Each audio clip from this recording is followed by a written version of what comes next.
I've got quite a few current businesses, and so let's start off with KJR as a consulting business that I started 23 years ago. That's grown to about 90 staff around Australia. It's a consulting business that we grew organically. And then about 10 years ago, I stepped down from being CEO of that company and handed over to internal management. And that freed me up to start working on other businesses.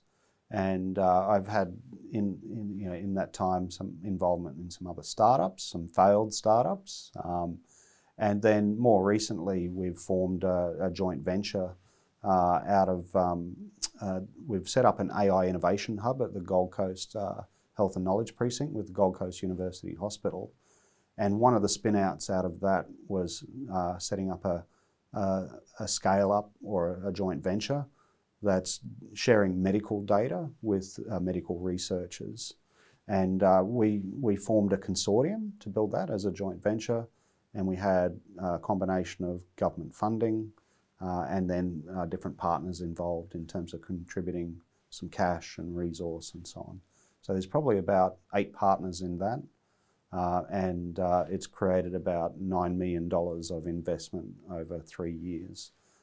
So that investment enables us to start building. It's that a little bit beyond seed investment where you can start scaling the team, but also a key to that was also having a customer as one of those joint venture partners. So that gave us a bit of that customer validation as well. My background, I came from a very working class family. My mum's a cleaner, dad was a truck driver. And then I did okay at school. I think I was bored at school a bit, but got accepted into university to do architecture. And then the family, no one in our family had been, what do you want to go to university for? Second cousin Robert went to university. He never got a job, But eventually, so I ended up getting offered a job with the public service and moved up to far north Queensland and measured rivers around Cape York. And it was fun, but a little bit boring. But my parents tried to talk me out of leaving that job. You've got a job with the public service, you're set for life.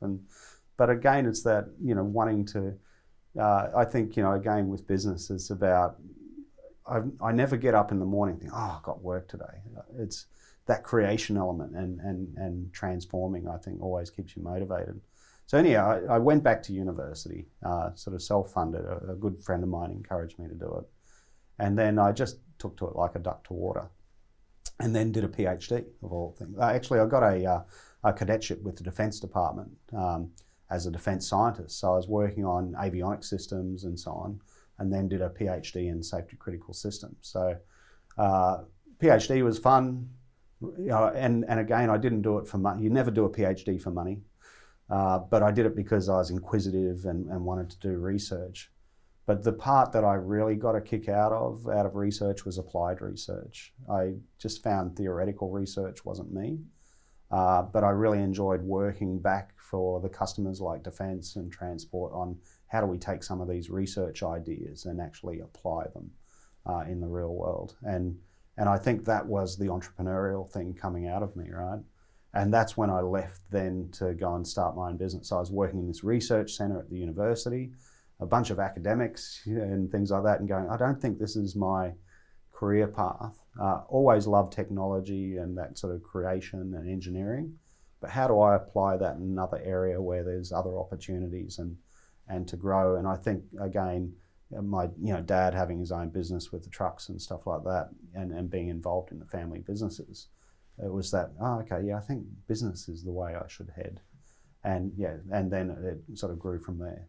But what I do find is that sort of university education, again, I absolutely love my time and my research at university, but it gave me those skill sets to sort of develop. So things like, why would you do a PhD? It's not the thesis that comes out of it, but the research skills you develop to collect information and to sort of hone that down and to then use that your research skills to find information and pull it together is really key.